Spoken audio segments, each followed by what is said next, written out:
Hey folks. Today I want to talk a bit about branching and nesting. Basically worlds within worlds and different kinds of world structures. Overworlds and hub worlds and that kind of thing. And so as much to sort of help myself with the thought process that I'm going through with a particular game that I'm working on. This is also something that is starting to evolve in Dream of the Starhaven. And the way that it exists, the way that it exists in Starhaven now that I can talk about is in a very simple structure. So that's useful for me as well, because I can talk about a structure that I've been working with for a long time, for the last few years, and talk about what I'm going to start to incorporate into Dream of the Starhaven, which is a different structure, but still within kind of the overworld structure. But what I really want to get into is basically the worlds within worlds idea, and sort of explore that.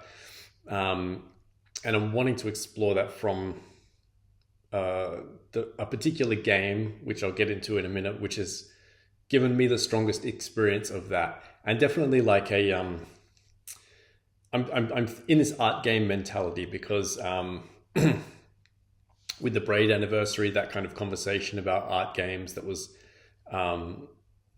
much bigger in that era, I think, when Braid came out, and I've just been playing through. I'm just about at the end of Lorelei and the Laser Eyes, which has been a really wonderful art game experience for me. It's probably the closest game that I've ever played that feels like walking through a gallery.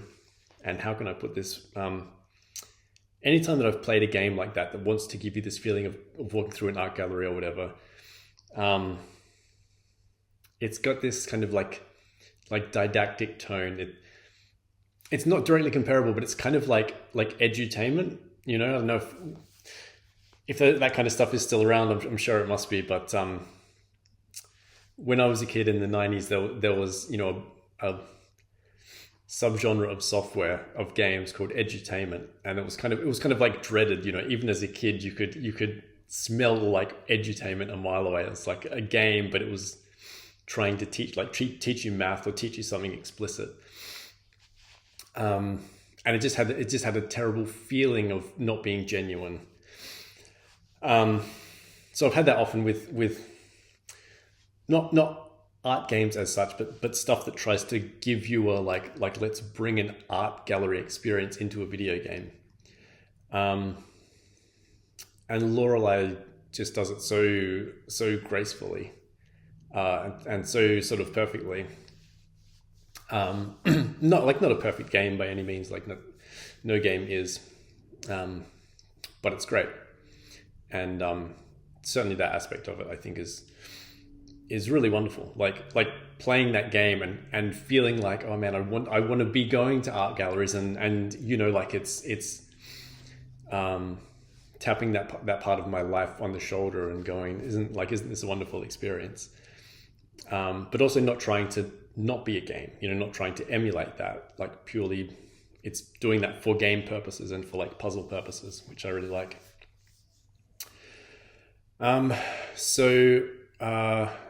That's going to bring me into the talking about Jason Rohrer in a minute.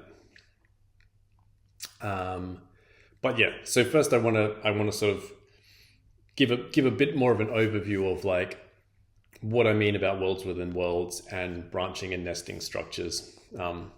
It's kind of self-explanatory, but it can also mean a lot of things. And part of the reason that I'm wanting to talk about it and see what comes out of talking about it is because recently the line has been a bit blurred for me in a way where I'm like, well, this is worlds nested within worlds, like Inception style. And this is like branching, where it's like, you go to this place and then it branches off that you can go to this place and this place, which is not necessarily a thing inside of a thing. It's just a different sort of structure. But the reason that I bring that up in this context is because I have been designing a structure which I had decided early on there was going to be a worlds within worlds thing. But in a really no frills kind of way. So not going through magical portals and not that idea of like in the game COCOON, which is the best contemporary example, I think, of worlds within worlds, because they really went all out to make sure that you actually see where you're going and you dive into the world from the world. You know, there's no hard cuts. They don't just cut and tell you to fill in the gaps with your imagination. They take you all the way from the world you're in into the world inside of that world. And it's probably one of the best game examples that's ever been done of like, here is a smooth transition from one world into another world that's inside of that world. But so part of my idea was like, okay, I know that, and I know how technically very difficult that must have been to pull off. I mean, even if I haven't even played COCOON, I've just seen the footage of it, and even just getting your head around how could that even be possible is a bit of a leap, which is really great. So I've been, at least in the prototyping phase, going, what the experience that I want to give players is more of a hard cut experience of being like, they're in this place and then they're in this place, and they can only get to that place through, you know, going inside something in this place, and then we can have any number of like layers of nesting through that. And so my idea is more the mental mapping that players have to do to be able to navigate that space.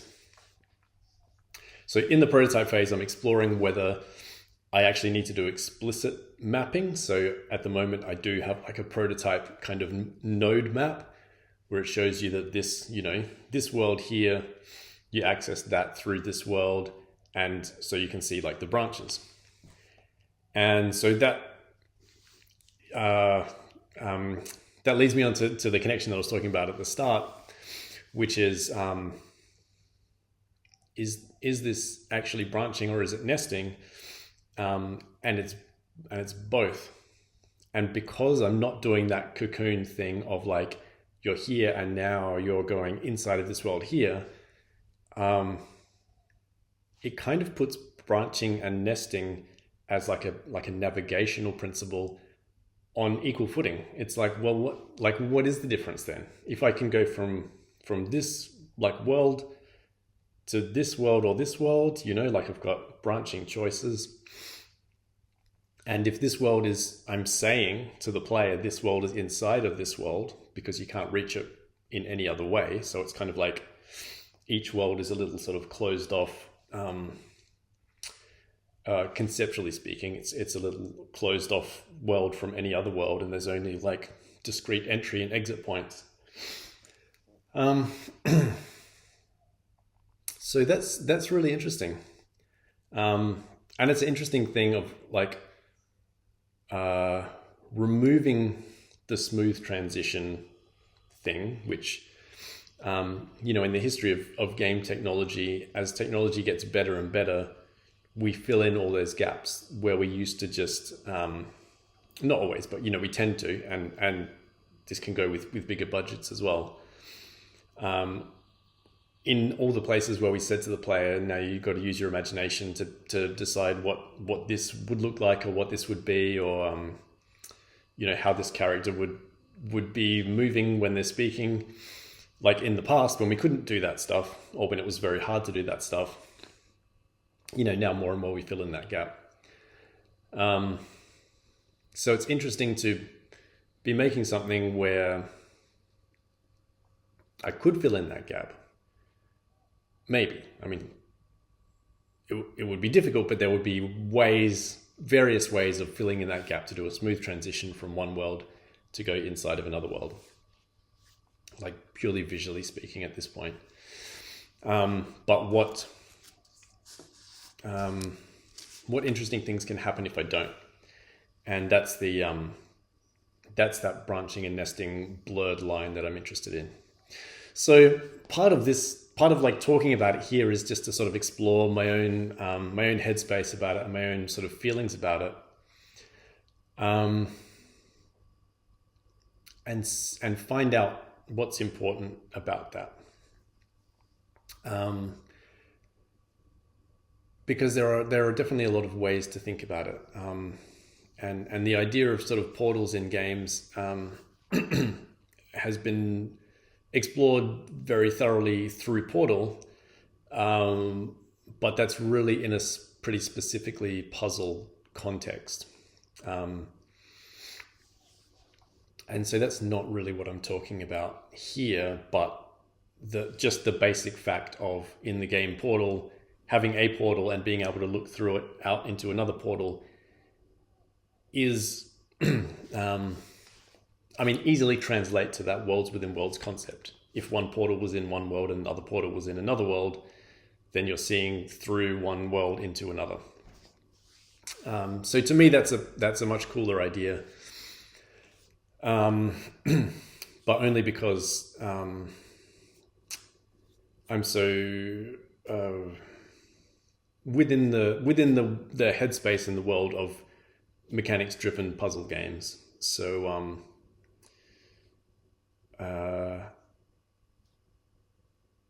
that's not enough. Like just a clever mechanic isn't enough.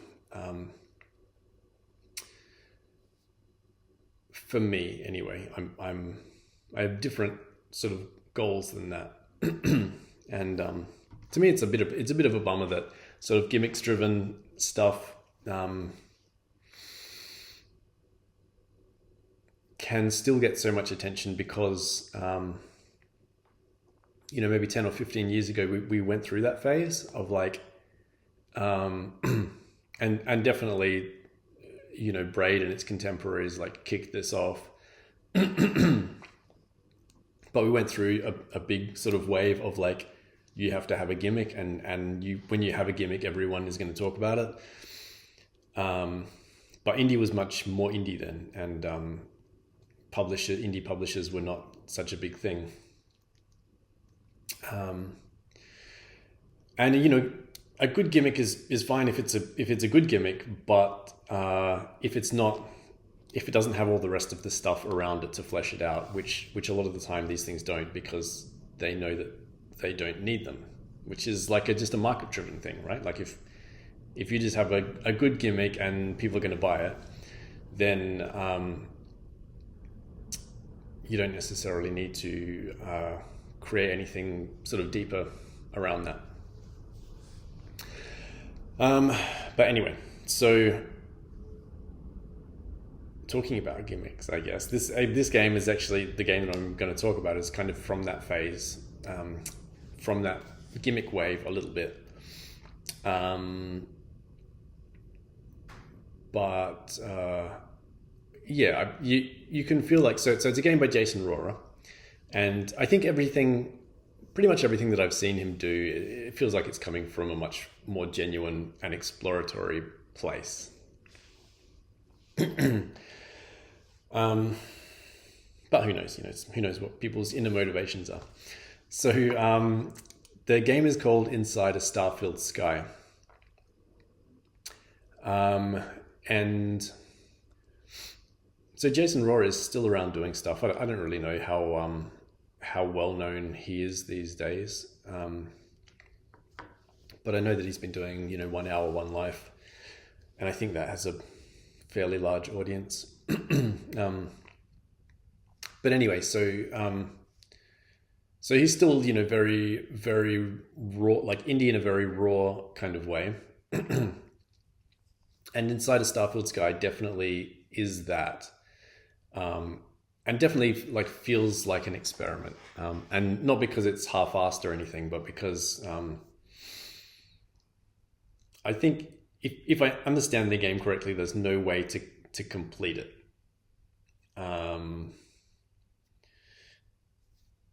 And I think that's part of the point of it, but it's also not because it's meant to be. I don't know. you kind of need to play that game to understand why, because it's meant to be infinite worlds within worlds. So having an ending to that would defeat the purpose of it being infinite. But anyway, there's a lot you could say about it, and it's kind of genius in a way, but I would also love to see it. The core thing is just that you kind of like shoot things and you need to find your way to each exit, right? But the worlds within worlds aspect is really amazing. So because it's procedural, and I think the whole game is procedural, it's, it's not like something like Cocoon, which is, all handmade puzzles, carefully curated navigation through these worlds within worlds. So basically what Inside a Starfield Sky is, the gist is that you've got level layouts with which you can't really do anything but navigate, and then you've got enemies and power-ups.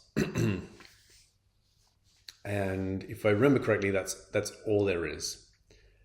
But you can go inside of anything, and anything, like any enemy or any power-up, and any enemy or power-up has a world inside of it, and you can go infinitely down. So if you go inside an enemy, you go into that world, and then there'll be other enemies there, and you can go inside of those enemies which have worlds inside them. And it's not just for fun, like without purpose. So for example, you might get to a point where you're in a level and you're pinned down and enemies kill you, and so if you die, then you'll go back to the start of that level, and you have to try and find a way through. So it might be that you can't find a way through. So what you can do is go inside of an enemy and find a way down through the layers of that enemy to find a way to weaken it. And then once you've done that, you can come back out through those layers back to when you were fighting that enemy. And then if it's weaker, then now you can fight it. And that's the same with, say, a power-up. So maybe there's a power-up and it's almost giving you the abilities you need to get past something difficult, but not quite. So you can go inside that power-up and go down as many layers as you want to, and find a way to make it more powerful. And then again, you come back up out of it, and then you can collect it and then do whatever. I might not be getting that exactly right, but that's kind of the gist of it anyway. So I didn't play like a ton of it, but I played enough of it because it's, like I said, it doesn't have an ending, and it's the difficulty sort of ramps up pretty quickly as well. But I played enough of it to have an experience that I've never had, definitely never in any other game, and not in any other medium as well. That I think it came out around the time of Inception. I think maybe a little bit after. So presumably it was sort of inspired by that. Everyone talking about the Inception worlds within worlds type of thing. So that, I had seen that, but it didn't make that much of an impression on me, the movie. And so it was interesting to compare. Like, I thought it was a good movie, but it just didn't really give me any. It was more of like a thought experiment to me than it was there was no feeling associated with isn't it interesting to go inside worlds within worlds? And it was similar with Tenet. It was just like, that's another thing. I don't want to go down that rabbit hole, but yeah, it felt more like a thought experiment of someone like explaining something in excruciating detail, and me just checking in every now and then to go, have I got it? Do I understand what's going on here? More so with Tenet. I mean, with Inception, I mean, for me, it was, you know, you definitely hear about people having that experience of like, I have no idea what I just saw. But yeah, I think maybe that was part of the dryness for me, was like, if it's easy for you to understand and accept what's going on there, what else can you take away from that? So anyway, I'm saying that all as a point of comparison for Inside a Starfield Sky, because I had this really interesting experience, which I can reflect on in a few different ways, a few different contexts where I've had something similar, but this is specifically in a worlds within worlds thing. And as I sort of reflect on it through my life, there's also this branching thing. So coming back to, again, my original point of like the difference between branching and nesting, and when and how they are sometimes the same or sometimes indistinguishable. So my experience with Starfield Sky was basically going along, getting a certain way through the game. Okay, getting to this enemy. Your enemies sort of get more and more powerful, sort of modifiers as you go. So you can end up facing an enemy that just has like it's like a bullet hell kind of situation, but where you don't have the skills or ability to dodge it. So you need to use the worlds within worlds principle to either power yourself up or power them down in some way. So I got to a point of doing that. So I'm like, okay, that's my objective then. I'm like, I've tried to get through this level. This is probably the best way that I could do that. So this is the enemy that I'm going to tackle to do that.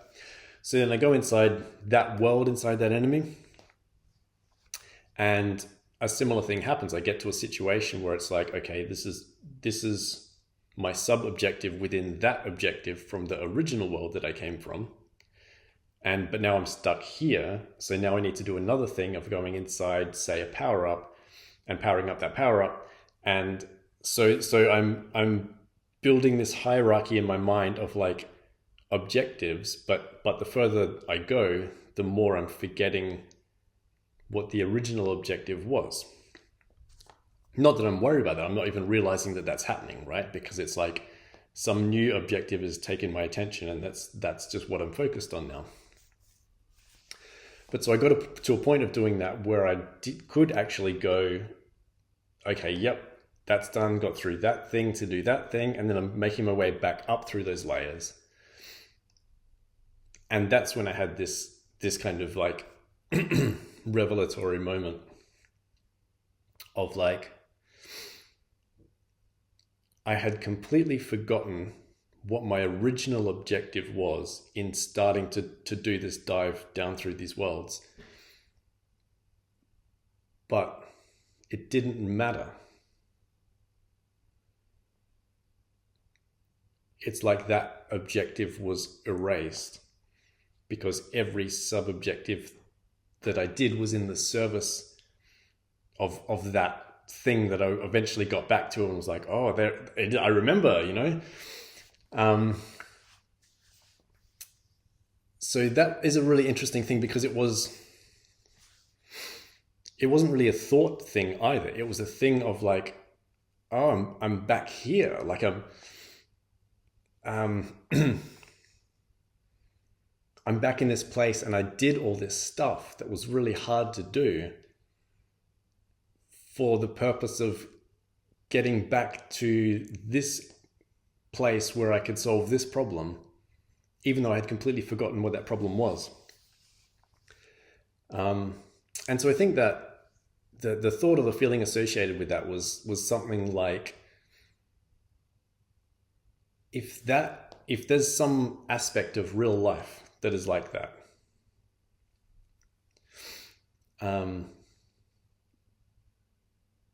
then that's an amazing magical thing,